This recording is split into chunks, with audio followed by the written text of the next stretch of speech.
Somebody is talking behind you, ask him to stop. Huh?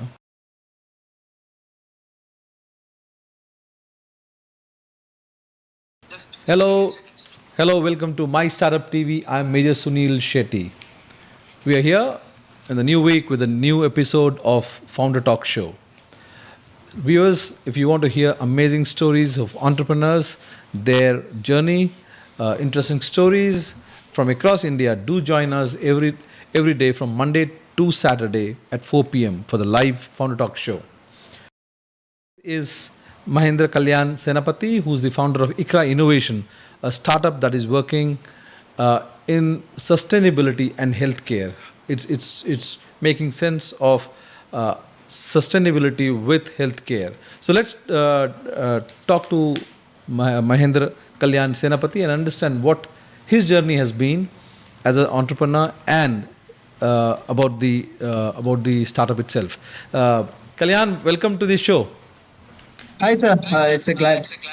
I'm very much happy for this. So, good afternoon, sir. It's a lovely day. Good afternoon. Good afternoon. Kalyan, before we start, you're joining from Odisha, and your startup is trying to bring sustainability in healthcare. So let's start by understanding, your own journey, to entrepreneurship. How did it start? What was the motivation factors that led you to take up entrepreneurship? And, how did you actually finally come about launching the business that you're in? And what was it? What the idea, the very thought, what led you to start this?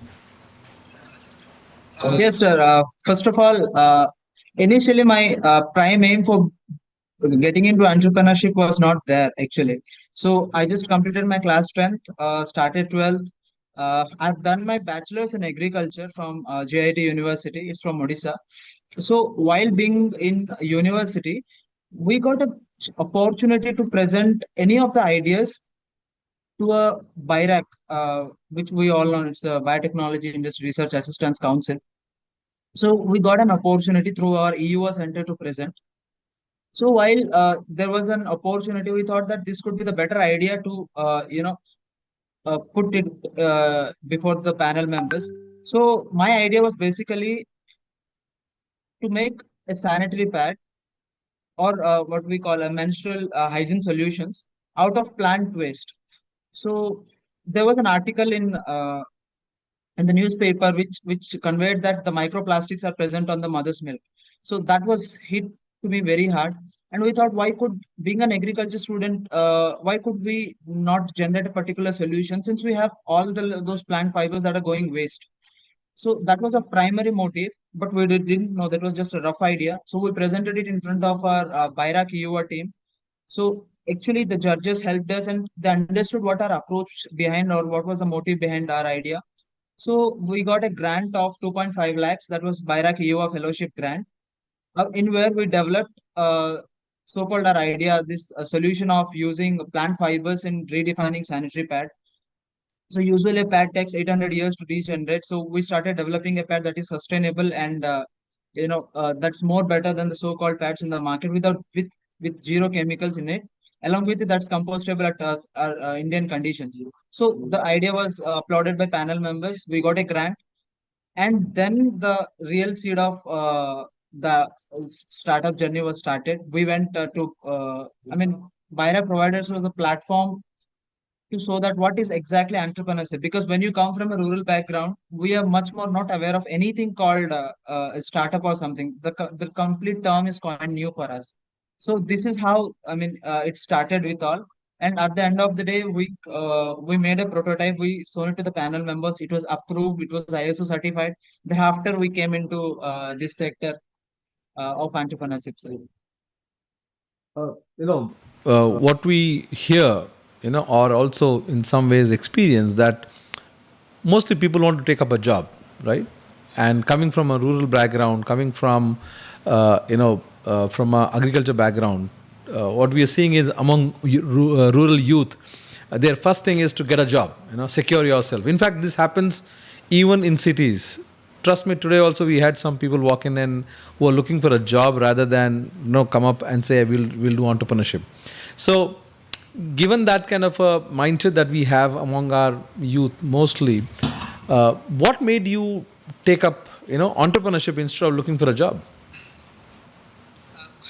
yes, sir, what you told was absolutely right, sir. Because what happened even today in my village or in my home, the first priority will be always a job. Even I was, while before coming to this idea, I was working to get for a job. So that's a normal mindset between all the parents living in the rural areas, because they have this similar tendency of thinking that, see, our life was a bit tough. We couldn't have studied. So let our kids' life be safer. They want that their kids to be safer in all zones, and they want their kids to be in a job. And that, in parents' point of view, that's very pretty fine, sir. But if you look at today's our country's situation, the rising of unemployment, someone has to take a stand and understand.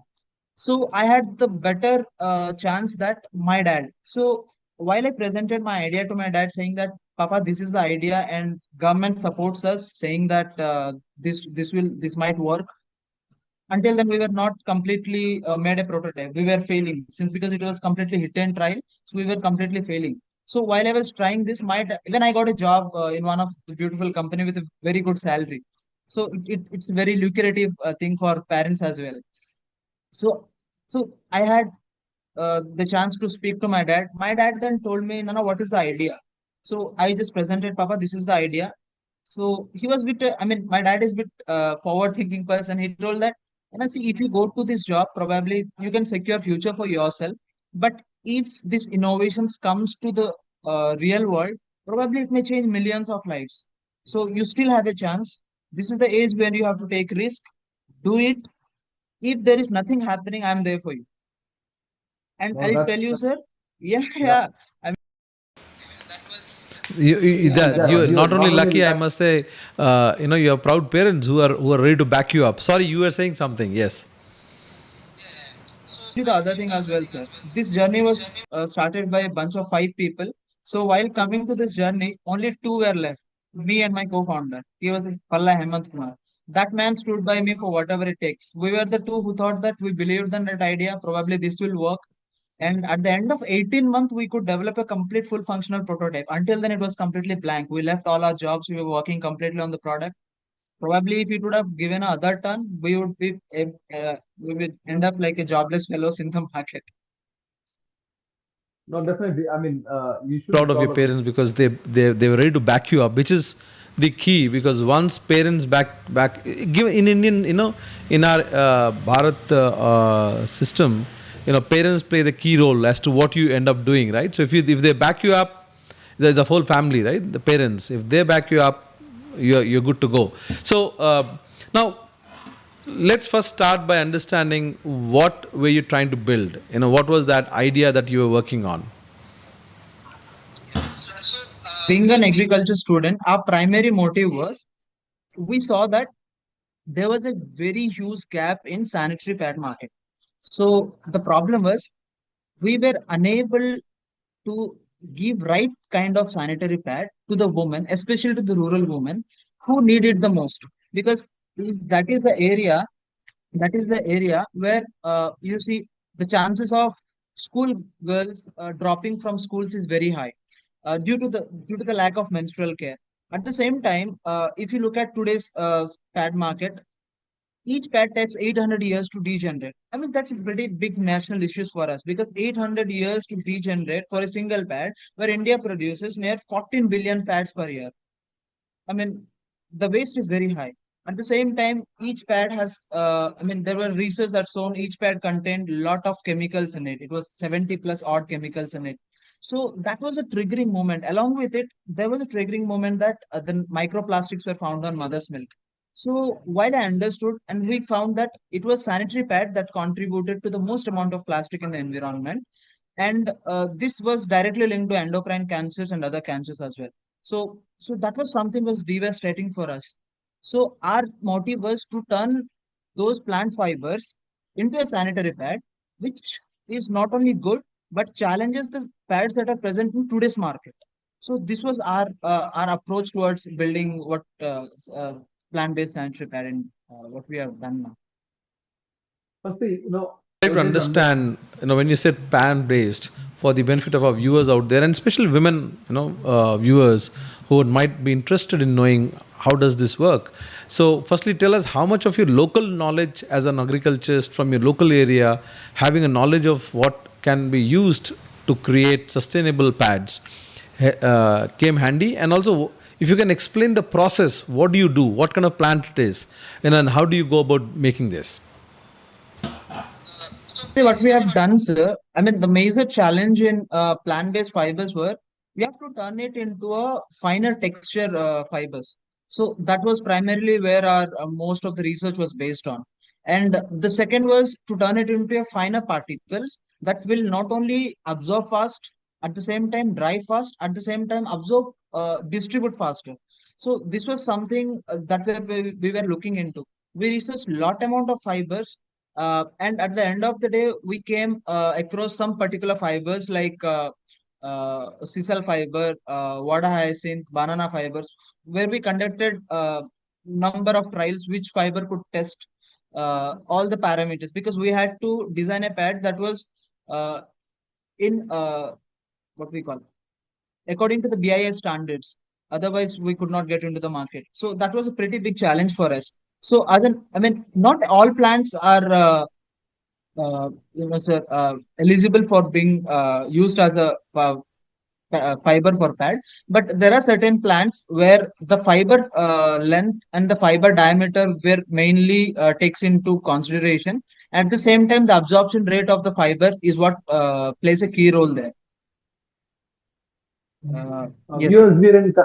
viewers, we are in Conversation conversation with Mahendra Kalyan Senapati, who's the founder of ECHRA International, which is using plant-based fiber to manufacture, to produce sanitary pads, which are, not only hygienic but also sustainable.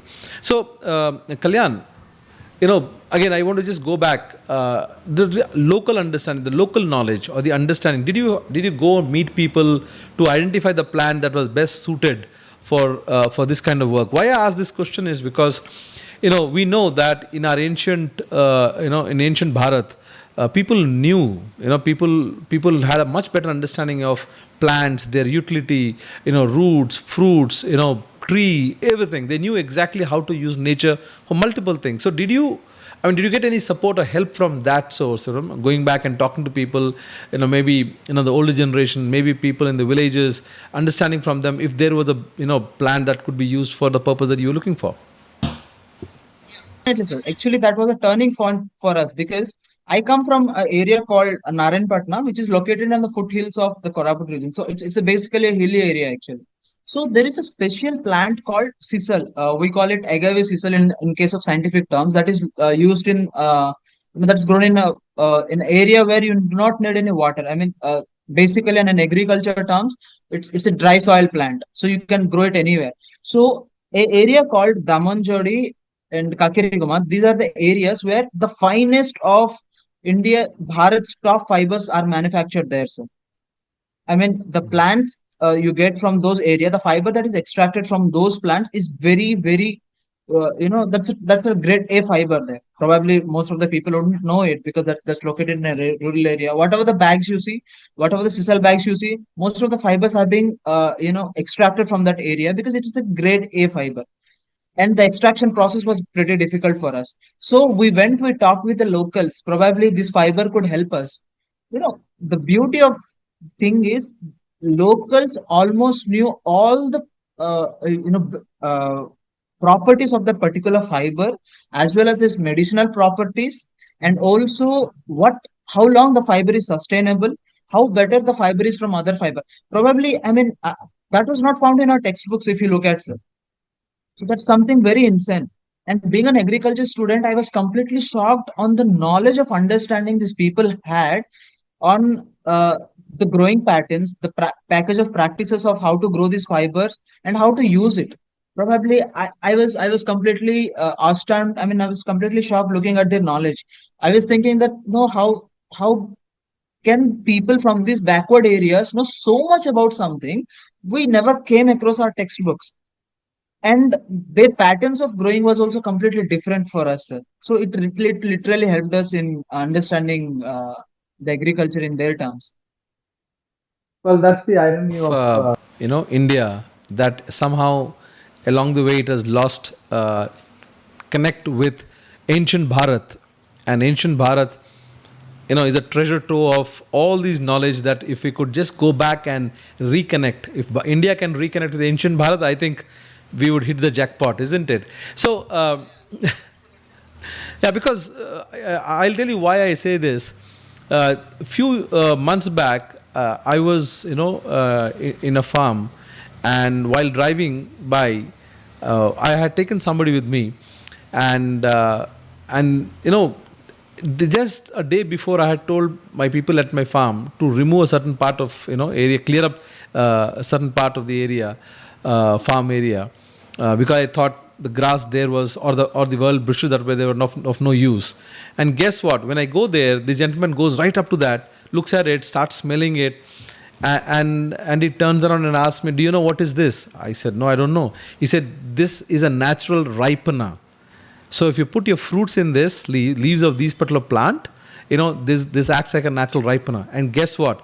This season for my mango produce, I did it and got one of the best produce. So this is what I'm saying, somehow India lost touch with its, ancient Bharat, where this knowledge is out there. We just have to go, we have to find the right people who can identify and tell us. So are you also, just to, deviate from your, work that you're doing, now that you're on the ground identifying these places, are you going to be, do you have any thoughts of, capturing this knowledge and somehow creating a, data bank or base so that people, in the future can bank into it or dig into it and use that knowledge?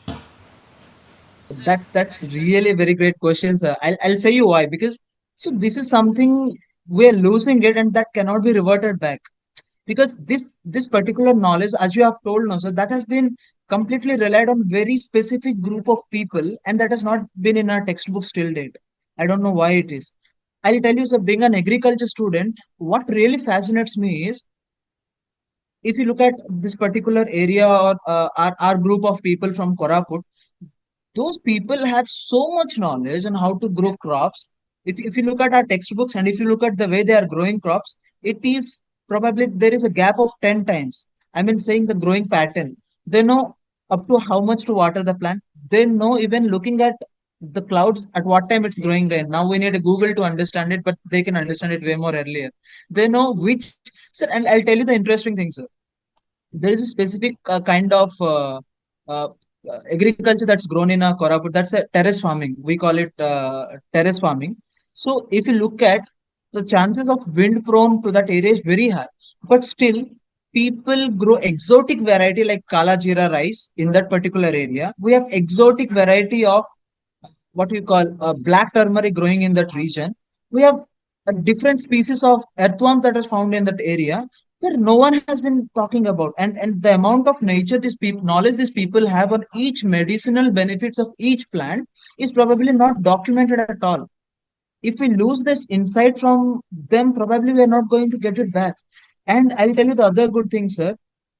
These people are very conscious of preserving the seeds of the local varieties, Mhm. and these Right. Yeah. people think this is a big responsibility given by nature for them. And this is probably each and every one of us should understand that these people, because sir, if we look at an agriculture point of view, if we preserve the original variety of raw seeds, only then we can develop the better quality of seeds. Now we are using hybrid seeds. If we go on developing that, there will be a point where it will be difficult for us to make a resistance variety. I mean, the plants will be more prone to insects or plant or pests, what we call generally. So these particular people know the importance of seeds, and they're preserving it in a very traditional methods. Someone were preserving it in the underground. Someone preserved it on the utensils, and buried them in a nearby river. So it was something, the different practices that everyone follows there. Probably as an as this I mean, as a new generation of entrepreneurs, we have to understand that this should be also our duty to preserve the roots and the culture of farming that is being faded gradually. Yes, sir. Yeah.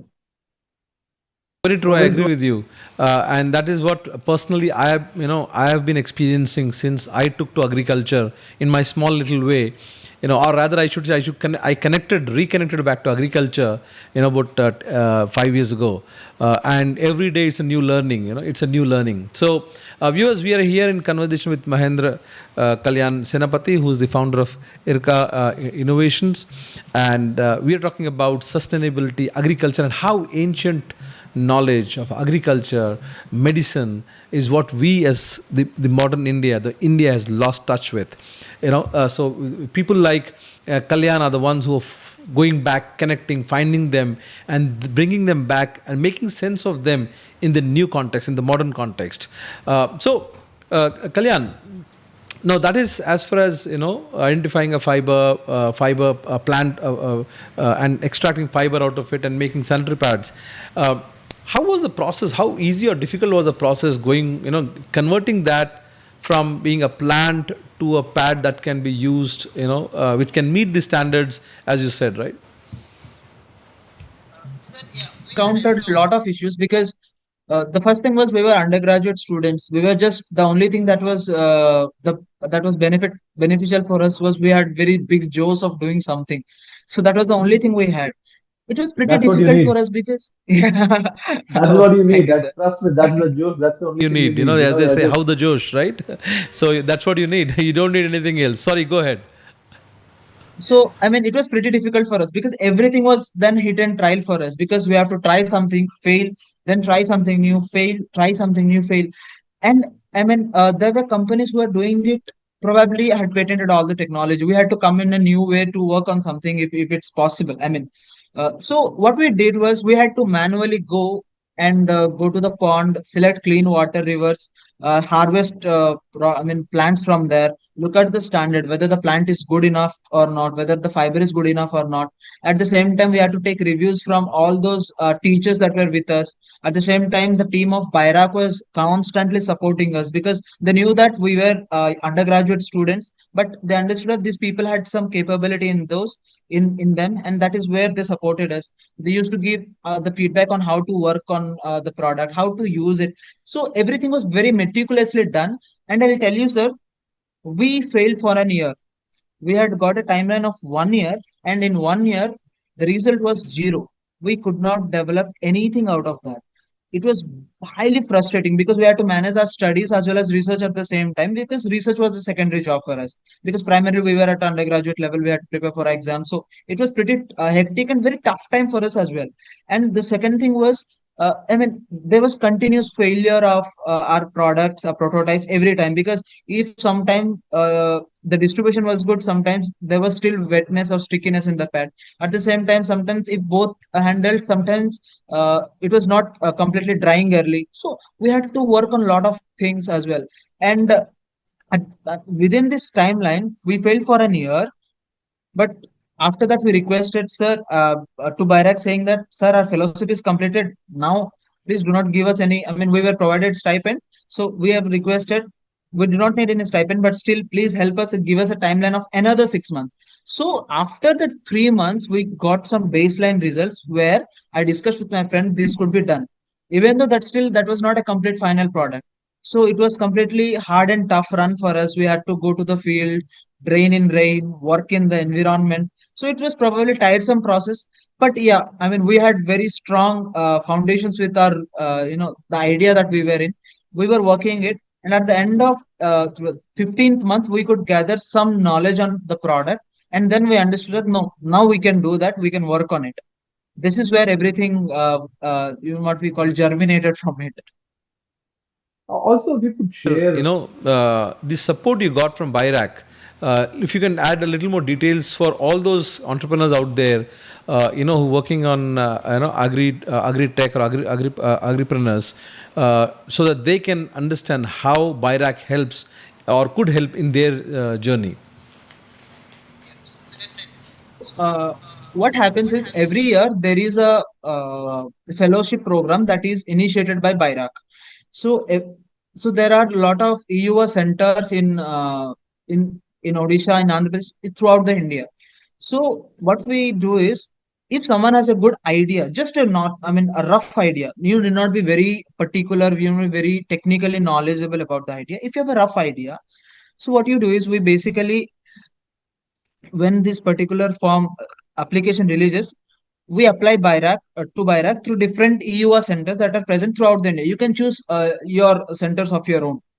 So we choose Bairak EUA Center of GIT University. So since we were studying there, so we present the idea. So there is a list of panel members. They understand what person is trying to tell you and what is the future of that idea and how you are going to get outcome of that idea. It doesn't matter if you succeed or do not succeed, because Bairak never looks at your success or failures.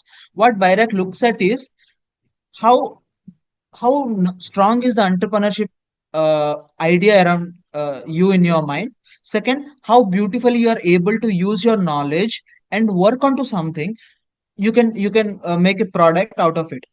Even Bairak never questions and saying that there is no pressure from Bairak at all. It's a completely beautiful program where Bairak meets your stipends, Bairak gives your expenses towards to and fro travel, Bairak gives you research grant where you can do complete research out of it. There are a lot of startups that came with me but failed.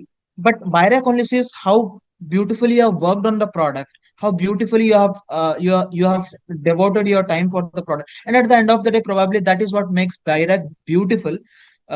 Because see, sir, what I mean to say is, uh, because Bairak gave us a platform at least to dream of entrepreneurship. Because when you come from a rural background, a usual dream of entrepreneurship is never there. It's always faded, because you just see in Shark Tank, or you see in a lot of Instagram videos, you say probably this is a rich man's privilege. But Bairak gives you wings to dream. It gives you an idea. It gives you a mentorship. You have beautiful mentors in Bayrak.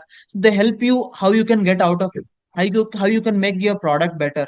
So probably Bayrak is the finest platform for anyone studying at a university level to start. Probably I urge everyone to apply for Bayrak this time. And even if you have normal simplest idea, because probably this is where if Bayrak would have refused us, we would have come another way, probably would have taken much more longer for us. Yeah, this Well, is from viewers, my that side, sir. that's The a big testimonial for Byrak, and a big shout out for Byrak, where how Byrak helps or supports through various means, be it funding, be it mentoring, hand holding through them through critical phases. Agripreneurs or entrepreneurs who are looking at building their startups in the field of agriculture, agri-tech. So if you are an aspiring entrepreneur, you have you are from rural India, you are from urban India, you have ideas that are anywhere close to agriculture, agri-tech. The place you want to be is, or you connect with, is Byrak. So Kalyan, um, one is to start a product, one is to come up with a product, an idea, build a product around it.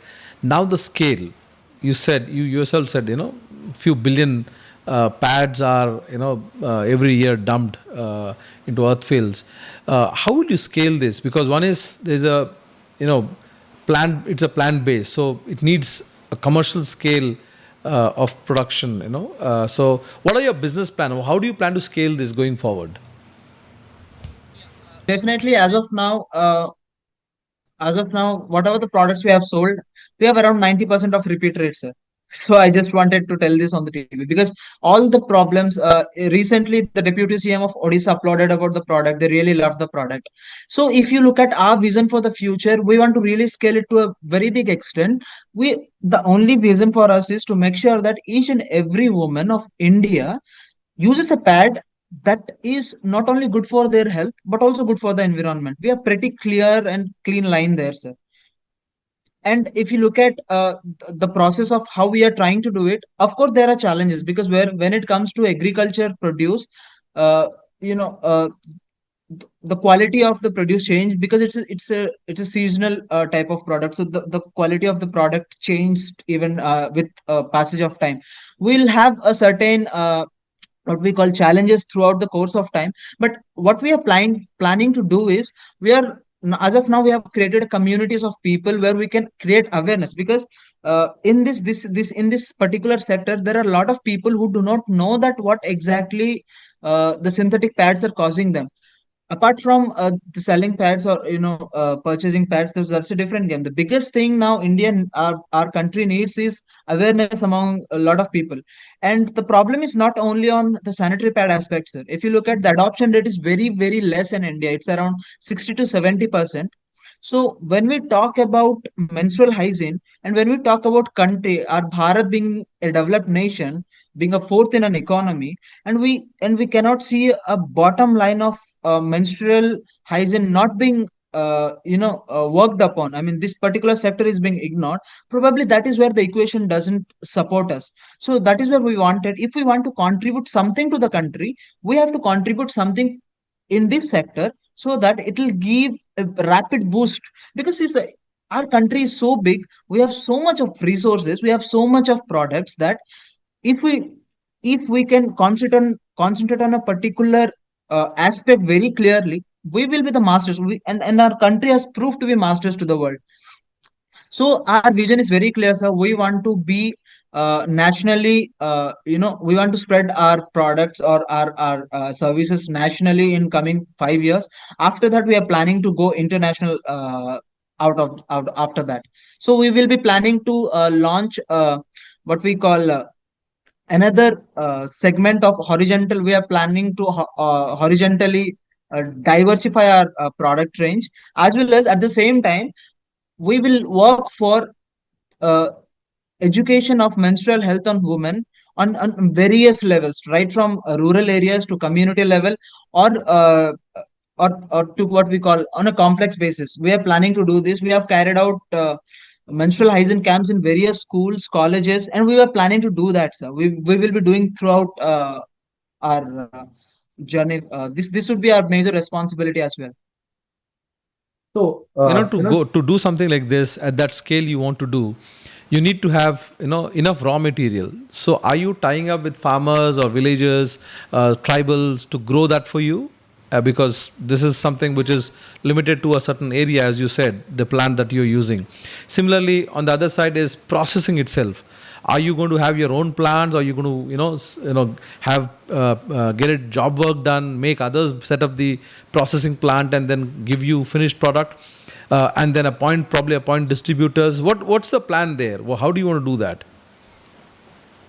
As of now, we are planning. So as of now, even till date also, we have sourced directly from the farmers, because that is where we understand that, because you have a tight control over how the farming practices are going on, whether the product or the growing practices is according to the standards we need, or probably somewhere there is a fault, because you have a quality control from that aspect. Because if the raw materials of the products are not even, then probably at the end of the day the product that you get is something fishy about the product. So we wanted to make sure that we source directly from the farmers, we talk to the farmers, we understand it. As of now, I'll tell you, there is a beautiful area near Parvatipuram. There are 12,500 hectares of banana cultivation that is there, but that particular area, no one is doing a processing plant there. So we started talking to the farmers there. We started working with both these farmers, and we are sourcing directly from them. And the processing part, as of now, we are processing from the outside sources. But as we increase the scale of the products, we'll be having our own processing plant. We'll start processing thereafter, and we'll work on that particular distribution channels as well. As of now, we are completely from B2C. I mean, we are supplying directly through 91degrees.in. After a couple of days, we will be available on the local stores nationally. also, What's what's 91 91 degree degree initiative initiative? that you guys have launched? What is it all about? Is a menstrual hygiene solutions in a sustainable way.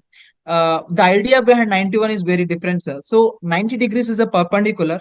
I mean, if you look at the graph, we come from zero and we attain 90 degree, and probably all of us are at a 90-degree angle, and we need a 1 degree diversion towards a sustainable change. So 91 degrees is what we call it's a call for a change towards sustainability. Please change for 1 degrees, and everything will be looked after that. So this is our initiative, and we started with 1 degree change. I mean, a 1 degree change will bring a lot of difference. That is what we feel, sir. So that is how 91 degrees came up. So under this 91 degrees initiative, what we do is we make plant-based sanitary pads under the brand name 91 degrees. We launch campaigns on different rural areas where we go through a lot of problems. We team up with gynecologists working on the sector. We provide almost the end-to-end menstrual hygiene solutions with 91 degrees, sir.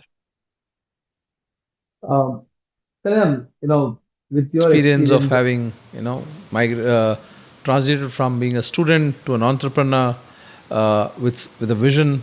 Can you share some what can you share with fellow entrepreneurs out there or aspiring entrepreneurs, something that will help them in their journeys? Listen from GDC IIT Madras, sir, if I could. yes. So we were lucky, and we had this opportunity to participate in GDC IIT Madras different various programs of incubate.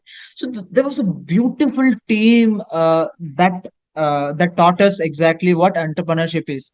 So so what generally happens, the problem is, whenever student is under research program, so he has a subject knowledge but do not have a market knowledge on the product. So what big mistakes we generally do is, we get so attached to the product, we get so attached to the research, that whenever it comes to the marketing aspect, we think that there is exactly a need in the product, that there is a need in the area, and we start launching the product. That is the reason 90% of the startups fail. So what GDC IIT Madras taught us was, we have to talk to a minimum of 500 customers to understand what exactly the problem is. So we should not bring the product in front. We have to talk about the problem, which is also explained in a lean startup model. So, I mean, I cannot exactly comprehend what IIT Madras taught us because they were a finance professors, they went through us. So, we had to talk to 500 customers, talk to around 500 customers, understand is the product really needed in the market? Are you really solving a big issue? If you could get that particular set of gap right, and then secondly, if we could define the customer, our customer, exact from the starting to ending point, then probably half of the problem is solved. And that is where most of the startups we generally use to get diversify. We generally go to pivot because there are a lot of startups along with us who pivoted throughout the journey with IIT Madras. So my simple what we call a talk with fellow founders will be, if you have an idea about the product, please do not directly jump into a product. What I tell is try to fail on the paper first. If you are able to fail on the paper, probably when you start the company or when you start your brand, the cost of your failure will be less. So if you start failing on the paper, talk to the customers, talk, understand their problem, and then launch the product. You find your customers first and then launch your product. Probably that is going to help you because what we do is completely different. We launch the product and then find the customers. So that should be the other way around. You fail on the paper way more fast so that it will be easy for you to pivot. Otherwise, your failure will be costing a lot of lessons. At the end of the day, that will create a sense of frustration for you, eventually where we give up. So that is something I just wanted to suggest all the following aspiring entrepreneurship, if I could, from my point of views. So, Kalyan, finally, My my Startup startup. TV, as a media house, we are a media house dedicated to entrepreneurs like you. We cover extensively startup ecosystem across. We travel across India and cover startup ecosystem, whether it is through live broadcast of startup events, hosting founders like you, featuring on our magazine, monthly magazine, OTT and podcast. The whole aim has been to provide a platform to entrepreneurs like you who are usually ignored by the mainstream media. What do you think about the kind of work we are doing? Sir, if you could, I personally texted you, sir. I really loved the way you're working. I mean, now you have told us this point, sir. But when I saw the I mean, I came across my startup TV. I was really fascinated on what you were doing, sir. I'll honestly tell you why. Because generally, what happens, there are groundbreaking researches, groundbreaking products that are coming from tier two and tier three cities, and the whole of country is unable to notice it because probably no one has found that gap, saying that even tier 2 tier 3 founders are able to do something to the country's economy, or do something change in the country, and you were doing that very very particularly. So I just thought that this is the only time I have to congratulate. So I directly went and I posted saying that, sir, what you're doing is really great job. I really wanted to thank you. So I mean, this is something I felt really good of. And the way you are asking the questions, the way you have designed the questions, it probably a 24-year-old or 25-year-old, probably that would give lot of knowledge to them. And even I go through a lot of your interviews or a lot of your podcast, note down couple of points where a lot of people share their views, and these particular points have really helped us in how understanding the market, you say, or understanding the people's mindsets. And probably I would really convey my best wishes to My Startup TV on behalf of all the team of ECHRA, because we all follow My Startup TV and we take notes from My Startup TV as well. Well, Kalyan, you Made just my made my. day by saying that you take notes from from our programs. That's the whole idea. Firstly, thank you very much for your kind words, and that's what the whole vision for My Startup TV when we started. That we wanted it to be a platform where entrepreneurs, thought leaders, startup enablers could put their thoughts across in the way they wanted, not in the influencer model of 15 seconds में story बोलना है or 30 seconds में story बोलना है. That was never the idea. We wanted it. We wanted our media house or a platform to be in sync with or in line with mainstream media, but in the digital space. So we will continue to bring such amazing, interesting stories from across India, and we hope that you join us. You also help us reach out to other entrepreneurs. Do recommend them to our channel. Recommend us them so that we can feature them.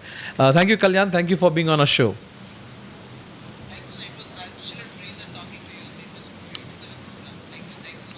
Thank you. Viewers, we were in conversation with Mahendra Kalyan Senapati, who's the founder of ECHRA Innovation, a startup that is in agriculture using sustainability to using agricultural produce to build sustainable products. Do join us every day from 4 p.m. to 6 p.m. for live broadcast for such interesting stories. Thank you very much.